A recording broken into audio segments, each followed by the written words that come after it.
ઝઘડિયા તાલુકાના રાજપાડી ગામના 4 રસ્તા પર પણ નવી ટેકનોલોજીવાળો રોડ એકાએક બનાવી દેતા આ રોડ પરથી ધૂળની ડમરીઓ ઉડતી હોવાથી રાજપાડીની સોસાયટી તેમજ બજારમાં ધંધા રોજગાર ચલાવતા વેપારીઓ અને ગ્રામજનો તોબા પોકારી ઉઠ્યા છે।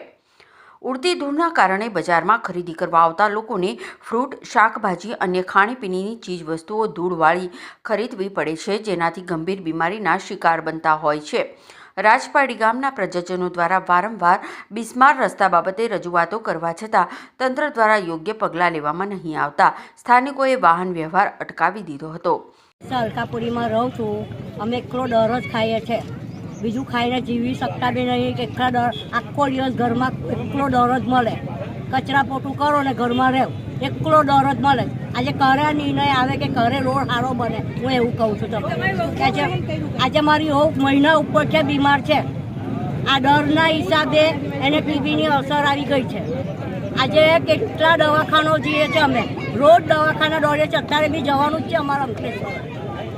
6 મહિનાથી શરદીથી પીડાઉં છું। મને 6 મહિનાથી આ ધૂળની શરદી છે। મેં 10 ડૉક્ટર બદલ્યા છે, પરંતુ મને ડૉક્ટરે એમ કીધું છે કે આ ધૂળ જ્યાં સુધી બંધ નહીં થાય ત્યાં સુધી તને શરદી મટે નહીં, એટલે આનું જલ્દી નિરાકરણ કરો, મારી શરદીનું કંઈક ઉપાય કરો। કાર્યપાલક ઇજનેર સાથે આપણા મિત્ર શ્રી ભૂપેન્દ્ર એમની વાત થઈ અત્યારે ટેલિફોનિક, એમનું એમ કેવું છે કે સ્ટેન્ડર્ડ જ્યારે બહાર પડે ત્યારે આપણે તમારો રોડ મંજૂર થાય, પણ તમે સ્ટેન્ડર્ડની વાત બંધ કરી દો, એ સ્ટેન્ડર્ડ તમારા ગજામાં પડીકવાળી મૂકી દો।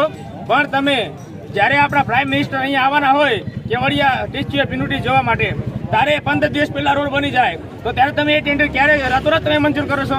ક્યારે બીજી દિશાનો તમે ટેન્ડર લાવી નહીં કાઢી એ રસ્તો બનાવી દો છો। એટલે તમે સ્થાનિક લોકોને આ ભડકાવાની વાત બધી બંધ કરી દો, અને રોડ તમે કોઈ પણ રીતે, તમારી પાસે એટલું બધું આવક આવે, આ ટ્રાયબલનું બજેટ 500 કરોડ રૂપિયા, એ બજેટના પૈસા તમે 1 કરોડ રૂપિયા વાપરી કાઢો ને, તો અહીંથી રાજપાડી ઝઘડિયા સુધી રોડ બની જાય। પણ એ પછી તમે બનાવજો, પણ રાજપાડી ચોકડીથી માધવપુરા ફાટક સુધી તમે અત્યારે 24 કલાકની અંદર આ રોડ બનાવી દો। તમે પ્રકાશ ચૌહાણ, TPN ચેનલ ઝઘડિયા।